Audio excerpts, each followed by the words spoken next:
Olá, meu nome é Jorge Cruz. Essa é uma edição especial do Apostila Convida, uma edição extraordinária. Quem acompanha o nosso site sabe que a gente não está fazendo vídeo já há muito tempo.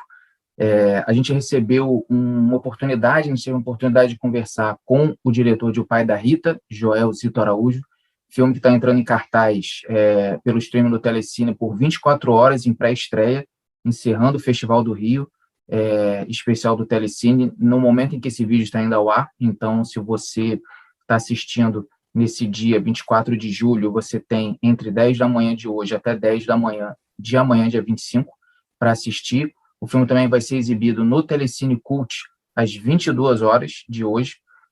A crítica do filme já está lá no ar, assim como de todos os filmes que participaram dessa edição do Festival do Rio no Telecine. Então, a gente está encerrando essa cobertura relâmpago do festival, conversando com um dos grandes cineastas do cinema brasileiro das últimas décadas, né, o Joel Zito. Tem um documentário fundamental para quem quer entender a subrepresentatividade do negro na telenovela brasileira, que é A Negação do Brasil. Tem um filme de ficção chamado As Filhas do Vento, de 2004, que ganhou inúmeros troféus, Festival de Gramado, circulou por vários festivais internacionais. Ele lançou O Pai da Rita, né? O filme foi exibido nos cinemas, agora aparece em pré-estreia por essa edição do Festival do Rio. E se você está assistindo em algum outro momento, provavelmente ele vai estar no ar em algum serviço de streaming, provavelmente no Globoplay e no Telecine, né? O filme é da Globo Filmes. Então, essa é uma oportunidade, foi muito especial a entrevista. Ele foi muito generoso com as respostas. Vocês vão conhecer não só sobre o filme, mas também sobre boa parte da carreira do Joel Zito nos cinemas. Então, vocês vão acompanhar aí que os dois estavam num dia muito corrido. Então, a gente optou por deixar sem cortes a entrevista para vocês poderem acompanhar. Então, é isso com vocês, Joel Zito Araújo, diretor de O Pai da Rita. Tudo bom, Joel? Boa tarde. Obrigado por ter aceitado o convite da Apostila de Cinema. Parabéns pelo lançamento, né, por mais um filme, né, O Pai da Rita. Eu queria começar perguntando, acho que deve ser uma pergunta natural que façam para você, sobre a ambientação do filme, né, a questão da territorialidade, sua relação ali com São Paulo, com o bairro do Bexiga. Há quanto tempo que você alimenta essa ideia de trazer aquele cenário como uma história sua? Queria que você falasse um pouco dessa relação. Tá, eu moro em São Paulo agora, mas a minha história em São Paulo é o seguinte: eu morei em São Paulo 17 anos, saí de Minas, de Belo Horizonte em 84, né? E morei até aqui o ano 2000. Aí eu fui para os Estados Unidos, e quando eu voltei dos Estados Unidos, eu voltei para o Rio de Janeiro. Morei mais 17 anos no Rio e agora vim para cá de novo. Então, voltei a ser paulistano.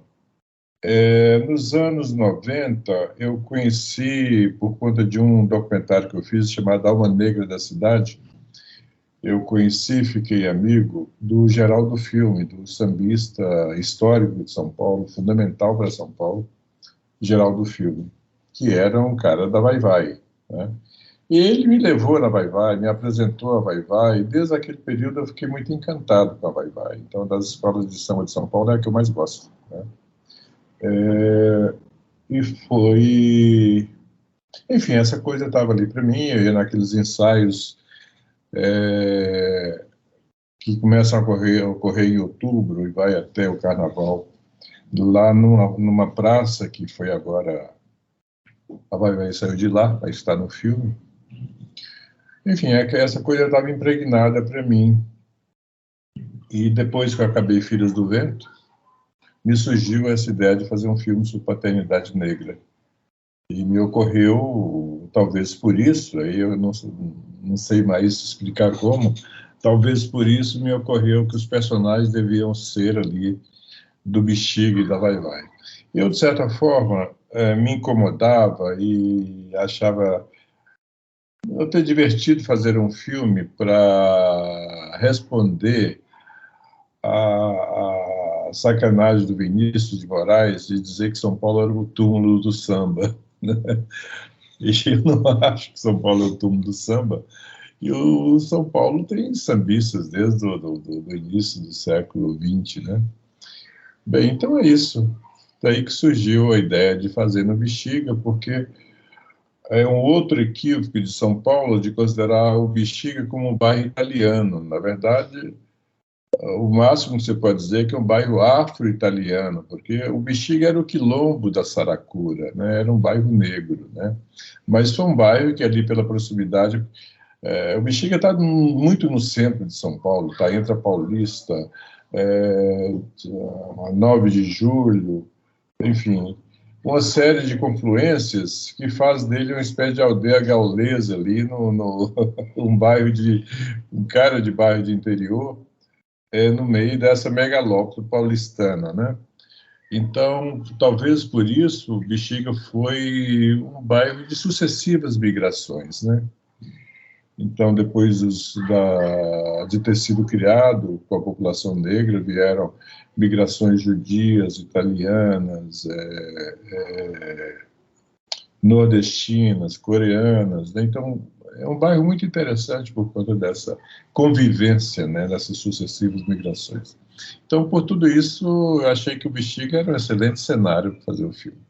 Sim, com certeza é. E voltando para você falou o período, né, ali dos anos 80, dos anos 90, da realização de alguns curtas, e eu queria voltar nesse ponto, porque teve né, seu acervo, você organizou uma mostra com esse período ali de 87 a 97, né, tá até, acho que ainda disponível no canal do YouTube da TVT, e a gente tem no panorama hoje do audiovisual brasileiro, a retomada desse cinema, né, de guerrilha, filmes de ocupação, feitos junto a grupos sociais, né, a gente teve até o K.D. Edson como uma professora, também pesquisadora lá da Universidade de Brasília, né, que veio do meio acadêmico, a Darcy Biapina. Você também tem uma relação muito forte com o meio acadêmico, né? Eu queria que você falasse um pouco como que você vê esse panorama atual dessa produção de obras que resgatou esse vínculo com movimentos sociais, e como que você até reavalia, repensa, reflete sobre a sua obra naquele período, né? Você olhando hoje, né? E vendo que os frutos que foram deixados também dessa forma de fazer cinema num momento tão importante de desmonte do audiovisual, como que você vê esse panorama atual? Veja bem, antes de tudo, isso foi a chance que eu tive de entrar no cinema, né? Eu entrei no cinema por essa porta, por um movimento que surgiu aí em meados dos anos 80, que foi o vídeo popular, né? E eu, depois de ter participado do movimento cineclubista mineiro, eu fui convidado a integrar um grupo de criação de uma TV sindical, que foi anterior à TVT, a chamada TV Sintel. E na TV Sintel a gente integrou o movimento de criação da Associação Brasileira de Vídeo Popular. Então, nesse momento, né, com a tecnologia barateada do vídeo, né, você teve aí dois movimentos, né? Um movimento que gerou um grupo de cineastas hoje, que é o Fernando Meirelles, o Renato Barbieri, enfim, que era o vídeo experimental. E você teve outro movimento, assim, com uma espécie dos irmãos pobres, dos primos pobres, né? O vídeo popular, que era a ideia de colocar a câmera nas mãos dos movimentos populares, fazer com que os movimentos populares dominassem essa linguagem. Daí que surgiu, nesse movimento, surgiu o vídeo das aldeias, com os documentários do Van Sancarelli, que surgiu a TV Viva no Recife, enfim, a TV Machambomba, no Rio de Janeiro. Então, eu fui parte desse grupo, né? E essa vivência me deu a oportunidade de aprender cinema, que era tudo que eu queria ser cineasta, mas essa foi a porta. Eu inicialmente não vim da escola de cinema, depois que eu entrei para a escola de cinema, já no meu doutorado, quer dizer, no meu mestrado eu frequentei a ECA, mas eu vou ser parte da ECA no meu doutorado e depois no meu pós-doutorado nos Estados Unidos. Então, eu tenho hoje, assim, uma noção melhor da importância disso, né? A importância disso no cinema brasileiro, pela quantidade de pessoas que surgiram daí, né? desse momento. E eu acho que hoje o cinema, especialmente o cinema negro brasileiro, essa nova geração do cinema negro brasileiro, se parece muito com o cinema negro, o cinema também LGBT, queer, sabe? Mas tem um pouco dessa,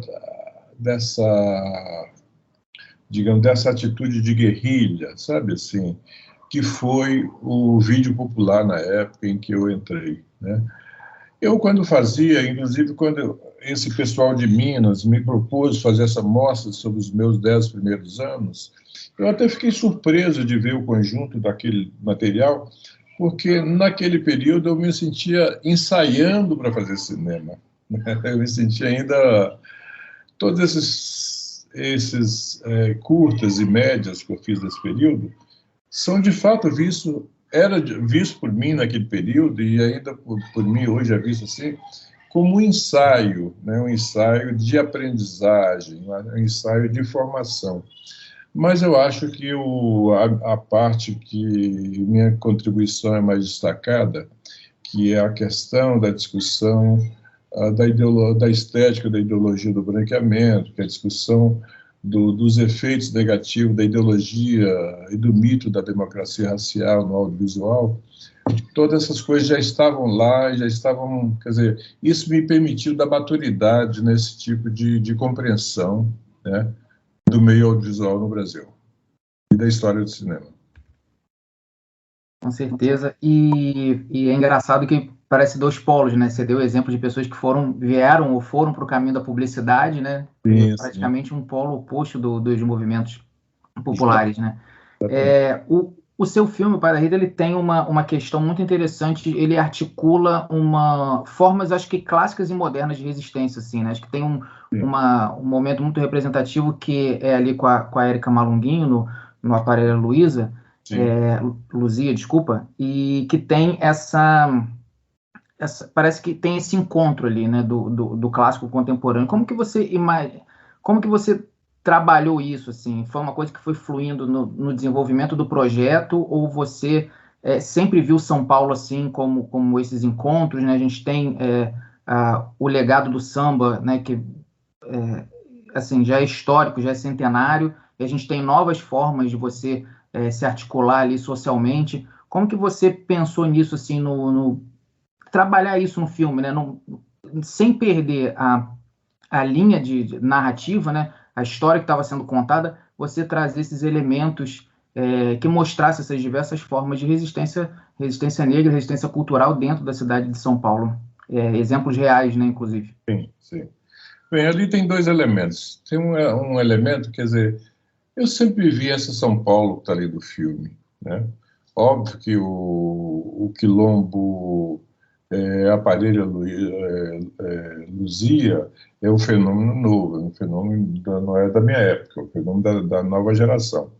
Mas São Paulo sempre teve essa modernidade, né? Modernidade na negritude. Eu acho que um exemplo musical disso é Itamar Assunção, né? E eu vim para São Paulo em 84 e foi aqui em São Paulo em que eu, de fato, vi um grande companheiro de jornada do movimento negro, né? E aqui todo o meu ambiente de amizade, minhas grandes amizades, né, foram pessoas que depois se tornaram grandes nomes do movimento negro, né? O Hélio Silva Júnior, que se tornou depois o primeiro secretário de Justiça negro aqui em São Paulo, a Cida Bento, que hoje escreve para a Folha de São Paulo, que é uma pessoa muito importante na discussão da diversidade racial nas empresas, a Sueli Carneiro, Edna Roland, que foi importante em Durban, na Conferência de Durban. Enfim, um conjunto de pessoas, além das pessoas no ambiente artístico, como o Cuti, como Arnaldo Xavier, o poeta que hoje já nós não temos mais. Então, eu vivi esse contexto. Esse era o meu grupo de amigos lá em 86, né? E eles me deram muita, digamos, foi muito formativa. A gente discutia literatura negra norte-americana, a gente discutia as independências africanas. Quer dizer, era um cenário muito bom e era um cenário também muito contemporâneo, como eu te disse, citando Itamar Assunção e citando Arnaldo Xavier, que era um poeta concretista, né? Era muito rico do ponto de vista dessa contemporaneidade negra. Foi nesse momento que eu comecei a conhecer e me interagir com os cineastas negros norte-americanos da nova geração e por aí afora. Bem, o filme, esse é o primeiro lado, quer dizer, eu sempre vivi isso, aquela mistura ali, né, é parte da minha vivência de São Paulo. Mas tem um outro lado dessa história também, aí tem uma intencionalidade no meu filme, que é o seguinte, eu, assim, como camadas dos filmes que eu faço, eu tenho essa consciência de que eu também estou tendo a possibilidade de registrar um momento histórico. Um momento histórico, cultural, afetivo da negritude no Brasil, né? E o pai da Rita, quer dizer, eu não queria ficar só concentrado no mundo daqueles dois homens chegando na meia-idade e presos ao passado. Eu queria trazer essa nova geração, trazer essa presença negra no solo paulistano, que já está lá no passado. No meu filme Alma Negra da Cidade, que é onde, inclusive, um dos entrevistados é o sambista geral do filme, que eu mencionei aqui, né? Desde essa época, né, quer dizer, já estava nos meus filmes, mas aí nesse filme eu concentro esse tipo de coisa. Então, concentro coisas que eu acho que são muito interessantes, que estão no espaço da cidade, e quem tem ou a negritude no samba, no sangue, né, o samba do sangue, enfim, percebe e curtem, né, mas que às vezes a própria cidade não tem consciência, né? Tem gente de fora que não tem consciência. Por exemplo, essas missas negras que em São Paulo são tão comuns, né, que eu trago uma dentro que é inspirada numa missa negra que acontecia na igreja do Aqueropita, né, lá no Bexiga. Então, são espaços de sociabilidade negra, são espaços de afetos negros, né, que eu, quando faço filme, que eu tenho essa oportunidade de incorporar isso, né, de só não ficar no campo da ficção, né, mas da ficção dialogar com o momento histórico, da ficção ir além do registro dos afetos, porque todos os afetos, quando você está fazendo um filme de um determinado tempo, você, de certa forma, está fazendo um registro afetivo dos afetos, né? Mas registro da sociabilidade, né? Da forma da ocupação do espaço, enfim. Então, isso foi uma intencionalidade, né, que eu fui incorporando no filme. E, por acaso, não sei se você sabe disso, a Vai Vai perdeu aquele espaço que eu registrei lá no filme, né? A quadra da Vai Vai foi desapropriada para construir a estação de metrô. O Vai Vai está brigando, inclusive, por espaço para se permanecer no Bexiga. Aquele momento do filme em que tem a decisão do samba enredo do carnaval, aquele espaço ali, que era um espaço que, aliás, o Bexiga me cedeu aquilo, né? O Bexiga não, a Vai Vai entrou no filme e falou: olha, Joel, você pode filmar à vontade, e convenceu todas aquelas pessoas que estavam ali de serem figurantes do filme, gratuitamente de serem figurantes do filme. Mas, quer dizer, eu estou registrando uma cena ficcional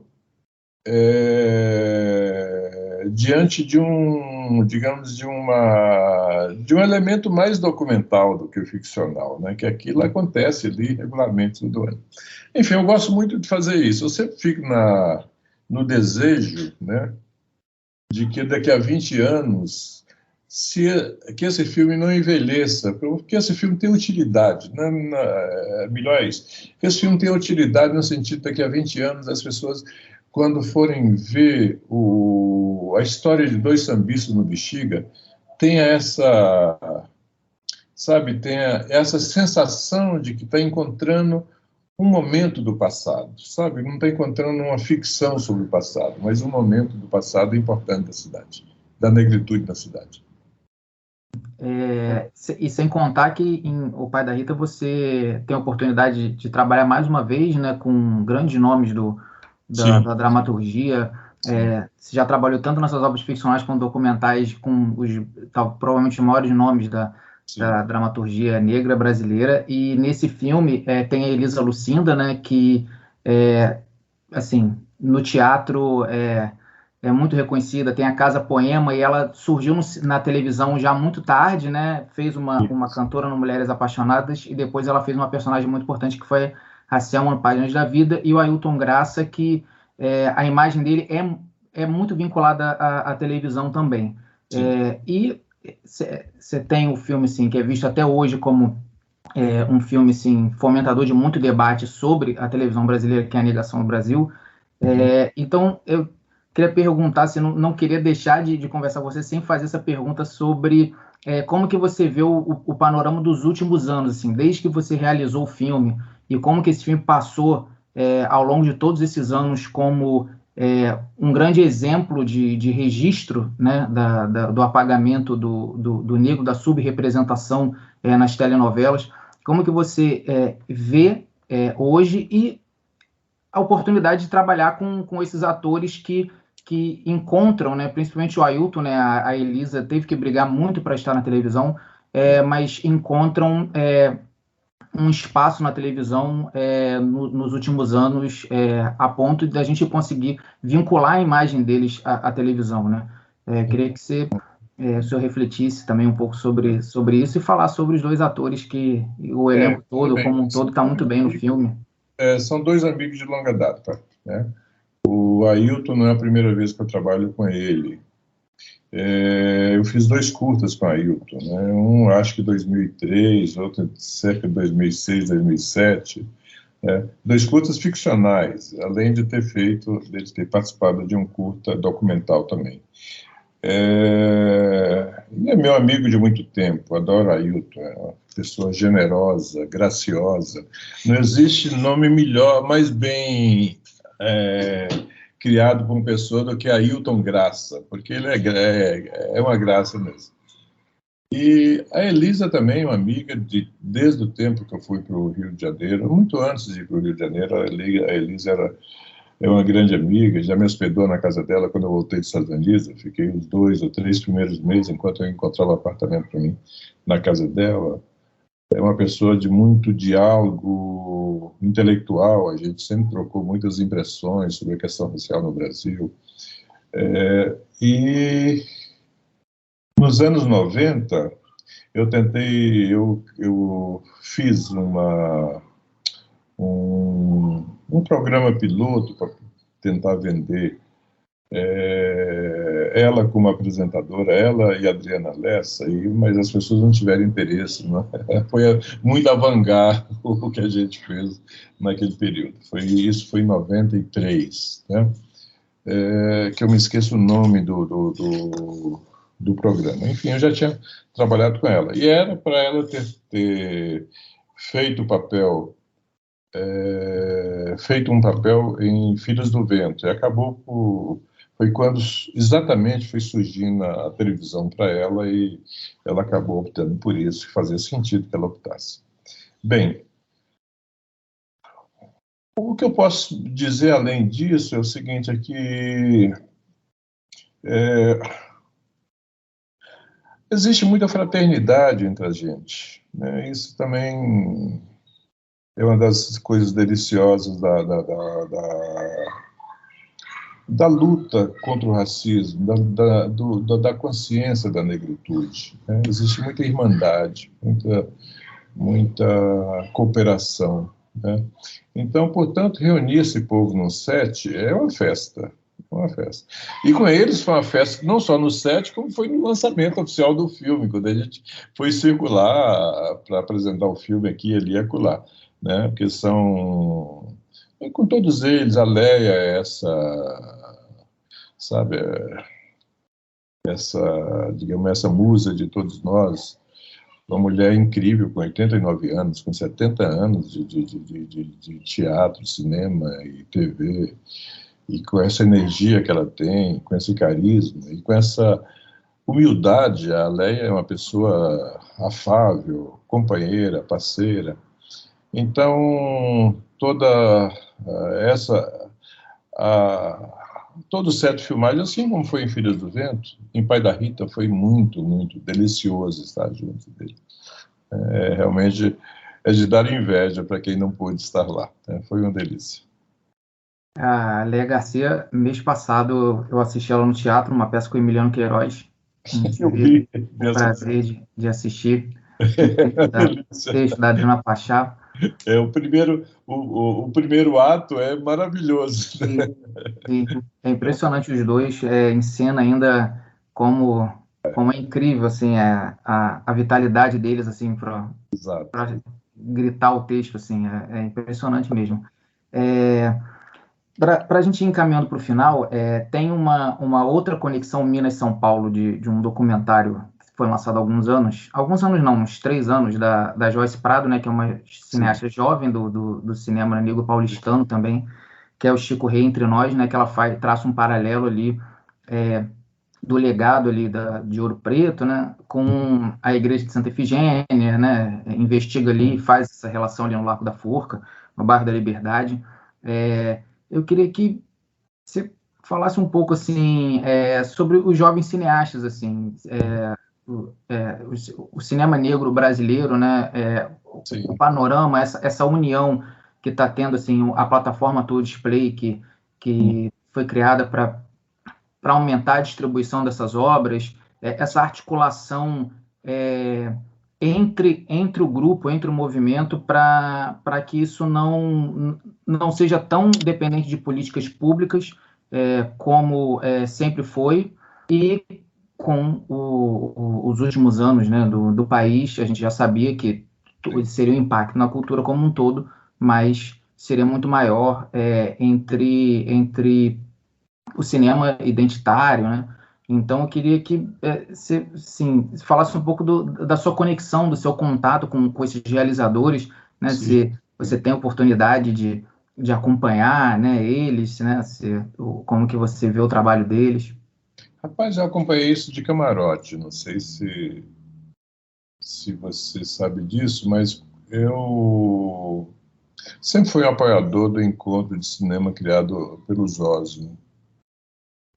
E o Zósimo, quando estava muito doente, já tinha uma consciência de morte, da proximidade da morte, né? O Zósimo me chamou para ajudá-lo na curadoria do encontro de cinema aí no Rio de Janeiro. E naquele primeiro ano eu faria a curadoria específica do cinema negro norte-americano, porque ele tinha muito vínculo com a África, como ele quase não tinha vínculo com os Estados Unidos, e eu tinha bastante vínculo com o cinema negro norte-americano. E logo depois ele fica muito doente, né, e já sabendo que poderia morrer, ele me convidou, ele falou: Joel, sabe, eu quero que você dê continuidade ao encontro, né? E eu assumi com ele que assumiria a curadoria desse encontro.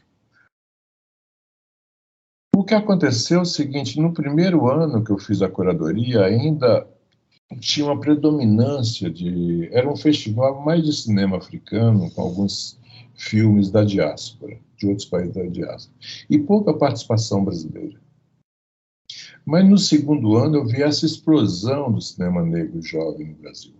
Pra você ter uma ideia de proporção, no primeiro ano da minha curadoria, tinha cerca de 58 filmes africanos, norte-americanos, entre longas e curtas, né, que a gente selecionou, e 28, eu lembro muito bem disso, de 28 filmes brasileiros, né, na sua maioria curtas-metragens, né. No segundo ano, rapaz, isso saltou para cerca de 150 filmes curtas e médias e uns poucos longas dessa nova geração de cineasta brasileiro. E eu vi aí que tinha, sabe, que a gente está vivendo um movimento novo. Quer dizer, eu percebi que, principalmente, essa geração que teve a oportunidade de entrar na universidade, graças à conquista de cotas, né, uma parte dela estava interessada por cinema e estava fazendo cinema de guerrilha, né, inclusive a Joyce Prado, esse pessoal todo, né. Então, eu fui curador por 5 anos do festival, né. Depois de 5 anos, eu achei que era o momento das mulheres, eu abri mão de ser curador para deixar, quer dizer, você tem um segundo momento que é da emergência das mulheres negras no cinema, né? Enfim, então eu acompanhei essa emergência ali como parceiro, dando curso no Afro Carioca, curso de cinema. Até hoje eu dou, né? Até hoje faço tutoria de alguns trabalhos, né? Então acho isso muito bom, isso é uma renovação para o cinema brasileiro muito boa, sabe? Esse olhar que o cinema brasileiro. Olha, um grande professor da Universidade de Nova York, um grande crítico de cinema e um grande autor de cinema, o Bob Stan, que você deve conhecer. O Bob Stan, ele tem uma frase que eu gosto muito, ele fala assim, eu percebia que o cinema brasileiro nos anos 90 estava embranquecendo muito, né? E isso me dava preocupação, né? O cinema brasileiro estava distante da música, que era muito colada à cultura brasileira como um todo. A música brasileira muito negra, sabe? Mas o cinema brasileiro estava embranquecendo. Ele dizendo que depois que ele veio, ele falou isso, falou para mim, depois que eu vi seus filmes, é que eu vi que finalmente essa tendência de embranquecimento exagerado do cinema brasileiro poderia ser revertido. E eu acho que essa onda, né, dos jovens negros veio definitivamente sepultar o embranquecimento do cinema brasileiro. E o que eu observo agora é uma coisa muito positiva, muito boa, porque a televisão está enegrecendo, sabe? Os cineastas brancos da minha geração hoje já tem uma preocupação incorporada, já é natural para eles, já não tem mais aquele argumento antigo ridículo de que era pressão do politicamente correto, né? Quer dizer, eles naturalmente já estão atentos para a diversidade populacional brasileira, dos filmes expressarem isso, de fugirem de papéis estereotipados em relação aos negros, aos indígenas. Então, acho que um novo momento se inaugurou, principalmente quando essa nova geração explodiu em cena, né? Então, eu acho que nos próximos 10 anos, com todos, inclusive, é uma geração de muita garra, muito briguenta, corretamente muito briguenta, né? Então, acho que daqui a 10 anos a gente vai ter um panorama, um cinema que vai expressar muito mais da diversidade brasileira do que expressa agora e do que tinha deixado de expressar nos anos 90. Sim. O Jefferson D, inclusive, na entrevista de lançamento do Dr. Gama, né, tanto ele quanto o elenco falaram também desse olhar positivo e propositivo, né, de personagens, né, de não falar só apenas sobre o viés do sofrimento, né, mas trazer também heróis e exemplos de uma forma positiva, propositiva, e tanto o pai da Rita quanto o Dr. Gama tem produção, distribuição, de certa forma, vinculada à Globo Filmes, né? Então, a gente tem um novo momento, né? As Filhas do Vento, apesar de ser um filme de 2004, é um panorama muito diferente de distribuição, né? Porque a gente agora tem o streaming, né? O filme chega de uma forma veio no cinema e depois já agora vem de uma forma de apresentação diferente, né? Porque é um festival online televisivo ali, o Festival do Rio, por 24 horas. Depois vai ganhar uma distribuição em larga escala no streaming. E eu queria que você falasse como que você se sente fazendo parte de uma nova forma de distribuição, assim. Por um lado, a gente tem empresas internacionais que chegam, mas também a gente tem uma certa democratização, talvez uma chegada com mais facilidade por determinadas vias. Como que você vê esse momento de produção, como que se impactou também no seu filme em específico, né? Como que foi esse trabalho e como que está sendo lançar, né? Exibir o filme no Festival do Rio agora e chegando também por streaming, como que é essa sensação? Pois é, eu acho que o filme ainda não chegou no público dele, o streaming que vai levar o filme ao público dele, sabe? Infelizmente, enfim, eu sou um saudosista, mas essa é a realidade. Eu acho que a maior parte do público está se afastando da sala de cinema. Enfim, é óbvio que a sala de cinema, assim como o teatro, né, não vão acabar, né? Mas, nesse momento, a sala de cinema ela só tem a possibilidade de ter um bom público se o filme se torna algum tipo de evento social a ser comentado, a ser debatido por muita gente. Senão, o número de pessoas que se locomovem para a sala de cinema, seja devido aos preços, seja devido à segurança, seja devido às distâncias sociais, mesmo porque, por exemplo, o pai da Rita entrou em 28 salas de cinema no Brasil, né? Aliás, 30 salas de cinema no Brasil, então é muito pouca coisa para atingir o público, inclusive aquele público que eu acho que o cinema devia ter. Então, estou com muita expectativa que agora no streaming, fiquei muito feliz com o fato do filme entrar no Festival do Rio, entrar com destaque, fechando o festival, etc. Eu acho que agora o filme tem essa chance de chegar ao público, né? Essa chance das pessoas poderem, muita gente poder apreciar o público. Quer dizer, a gente não perdeu tanto, né? A gente perdeu perdeu aquele prazer que eu queria que as pessoas tivessem, né? Quer dizer, ele é um filme, não sei se você viu ele na tela grande ou você viu ele na tela pequena, né? Mas ele é um filme feito para tela grande, com essa fotografia maravilhosa do Lauro Escorel, né? Mas, enfim, eu fico feliz que essa entrada dele no Telecine agora, né, vai dar essa possibilidade dele ter o público que eu sonhava que ele tivesse. É isso aí, não, com certeza vai chegar num público muito maior e é mais uma grande obra da sua filmografia. Joel, muito obrigado pela entrevista. Não foi nem uma entrevista, né? Foi uma aula, né? Que é cada resposta sua, recheada de exemplos, de ensinamento, de um pouco da sua trajetória também. Desejo mais sucesso ainda na sua carreira. E é isso. Espero que a gente converse mais vezes sobre outros lançamentos no futuro. Tá? Muito obrigado. Uma boa tarde. Um abraço, tá?